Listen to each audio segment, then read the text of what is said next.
ओम श्री परमात्मने नमः।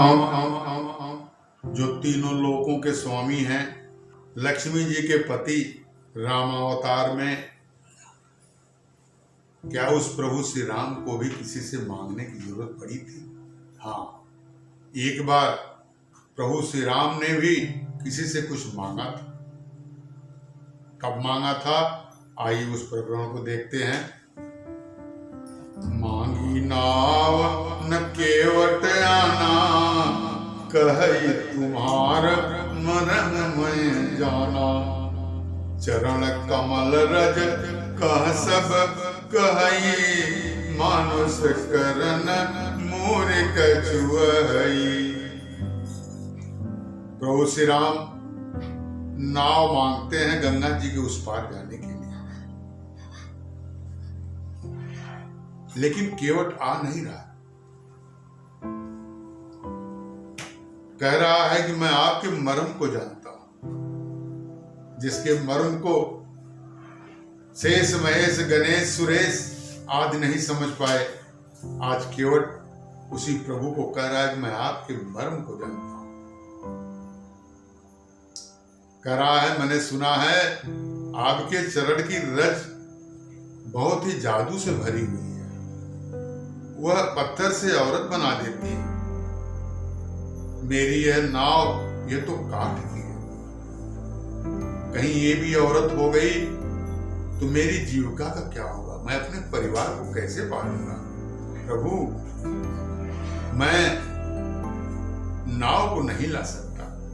हाँ, एक शर्त है, अगर आप अपने पैर को धुलवा लें तो मैं आपको नाव में बैठा सकता हूं। आज भले ही लक्ष्मण भैया बाण चला दें, मेरी शरीर छूट जाए, लेकिन प्रभु बिना मैं चरण धोए आपको नौका पर नहीं चढ़ा सकता। इसको आप सत्य माने, किसी भी तरह से बिना पैर धोए मैं नाव पर बैठा नहीं सकता। कारण मैंने आपके पैर के विषय में बहुत कुछ सुना है। मेरी छोटी सी नाव तेरे जादूगर पाँव, मुझे डर लागे राम, कैसे बैठाऊं तुम्हें नाव में। सुन केवट के बैन प्रेम लपेटे अटपटे, बिहसे करुणा ऐन, चितय जान की लखन तना। केवट के प्रेम लपेटे वचन सुनकर जो बड़ा ही अटपटा सा था, करुणा निधान, जानकी और लक्ष्मण की तरफ देख करके हंस रहे। जानकी और लक्ष्मण की तरफ देख करके क्यों हंसे प्रभु? प्रभु कह रहे हैं कि देखो, एक पैर की उपासना लक्ष्मण तुम और एक पैर की उपासना सीता करती है। तुम दोनों ने एक एक पैर को बांट रखा है, लेकिन आज केवट इन दोनों पैर को धोना चाह रहा है, दोनों की सेवा करना चाह रहा है। तो एक एक पैर धोने से तुम लोगों की ये गति है कि आज कहां पे हो, एक मेरे भाई हो, एक मेरे पत्नी हो। तो यह जब दोनों पैर छू रहा है, उसको धोएगा, इसकी क्या गति होगी?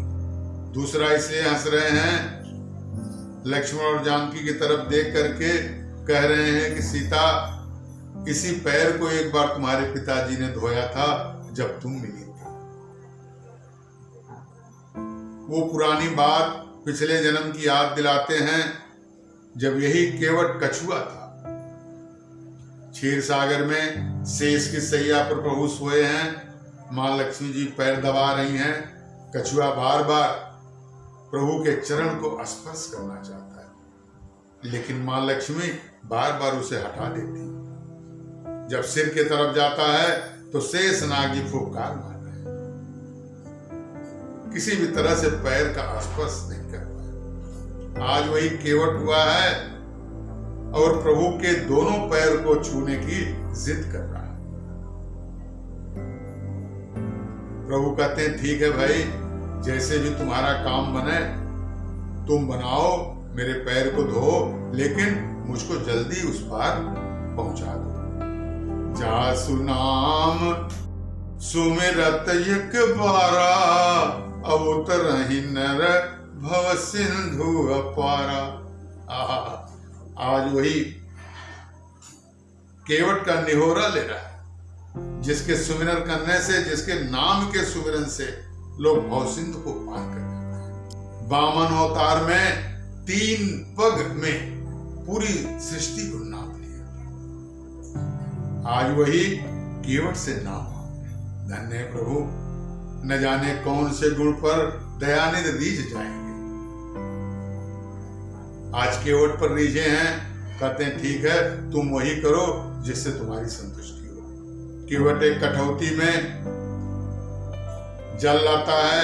कठौती क्या, कठौता समझिए, सोच रहा है अगर कहीं नारी न हो जाए तो अगर नारी होने की स्थिति आवे तो ये कम से कम लड़का हो जो मेरे इस काम में सहायता करेगा, इसलिए कठौता ले आया और प्रभु का पैर धोया, चरणामृत का पान किया, परिवार को पिलाया, पितरों को तारा, उसी जल से तर्पण करता है, पितरों को तारा, माथे लगाता है। फिर प्रभु श्री राम और लक्ष्मण भैया को बैठा के माँ जगत जननी के साथ गंगा जी के उस पार ले गया। उस किनारे उतर करके प्रभु श्री राम सोचते हैं कि इसको देने के लिए मेरे पास कुछ है नहीं। अपनी पत्नी की तरफ देखते हैं। देखिए, पत्नी वही है जो पति के दिल की बात को जान जाए। दुर्गा सप्तशती में आया है, पत्नी मनोरमाम देहि मनोवृत्तानुसार ताणिम दुर्ग संसार सागर से प्रोत्माम। पत्नी ऐसी हो जो पति के मन के अनुसार चले, पति के कुल को तारने वाली हो। प्रभु सीता जी की तरफ देखते हैं, सीता जी उनके दिल की बात को समझ जाती है। पियहि केसिय जान निहारी, मणि मुदरे मन मुदित उतारी। कहो कृपाल लेऊ उतराई, अकेवट चरण गहेउ अकुलाई।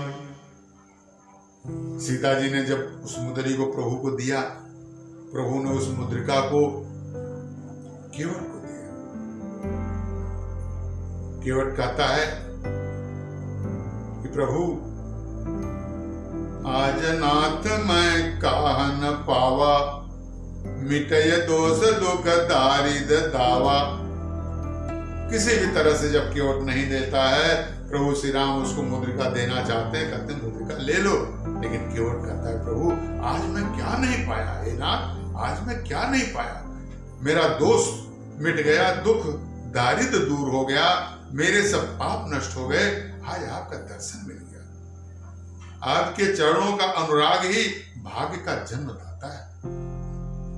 यानी राम के चरणों का अनुराग ही भाग्य का जन्म दाता है। आज हम क्या नहीं पाए, भगवान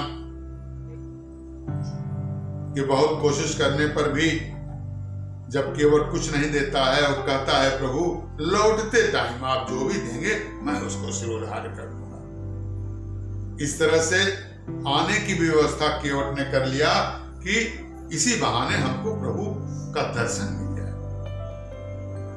धन्य है केवट जिसके ऊपर प्रसन्न होकर के प्रभु ने अपनी निर्मल भक्ति उसको दिया। जिस निर्मल भक्ति को पाने के लिए ध्यानी, योगी, यति, मुनि, सिद्ध जोग लगाते हैं, ध्यान लगाते हैं, तपस्या रत रहते हैं, आज उन्हीं चरणों को धो करके, चरणोदक को ले करके धन्य हो गया।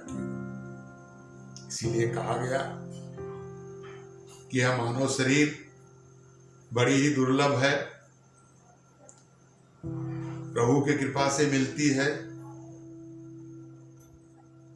इसी से कर्म होता है, कर्म योनि है ये, बाकी जितनी योनियां हैं सब भोग योनियां हैं।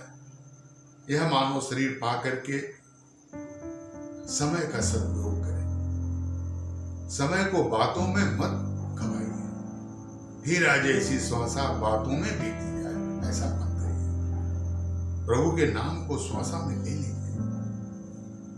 समय तो एक नदी की तरह बहता रहता है, समय एक नदी की तरह बहता रहता है। शरीर नौका की तरह स्थिर नहीं रहती। आत्मा, ये जो आत्मा है, यह एक यात्री है जो अपने लक्ष्य को निरंतर खोजता रहता है। यह जो आत्मा है अपने लक्ष्य को निरंतर खोजता रहता है कि किस तरह से मैं अपने लक्ष्य को पाऊं। यह आत्मा परमात्मा में कब विलीन हो जाए, हमेशा सोचता रहता है।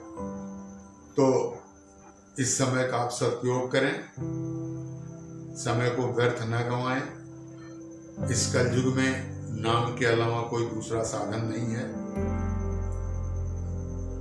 बहुत ही सुगम साधन है प्रभु का नाम। नाम को जपिए, उनके गुणों का गान करिए, कीर्तन करिए, उनकी लीलाओं का ध्यान करिए। इस तरह से अपने मन को सांसारिकता से हटा करके प्रभु के चरणों में लगाइए। इसको ऊर्ध्वगामी बनाइए। ये जब अधोगामी होगा तो पतन में ले जाएगा। इसे ऊर्ध्वगामी बनाइए। जैसे पानी का स्वभाव होता है नीचे की तरफ बहता है, अगर उसको ऊपर ले जाना है तो किसी यंत्र से उसको ऊपर ले जाया जाता है। 1 स्टोरी, 2 स्टोरी मकान के, 5 स्टोरी, 10 स्टोरी, इस तरह से। उसी तरह से मन को साधने के लिए साधना की जरूरत पड़ती है। जब आप इसको साधेंगे, नियंत्रण में करेंगे, तपस्या करेंगे, मन को साध लेंगे। मन यो मनुष्याणाम कारणम बंध मोक्षो। ये मन निर्मल हो गया, मन सद गया तो सब कुछ सद गया। इस तरह से आइए प्रभु के गुणों का गान करते हुए वाणी को विराम दें। सकल सुमंगल दायक रघुनायक गुणगान, सादर सुनहित तरहि भव सिंधु बिना जलयान। हरि ओम हरि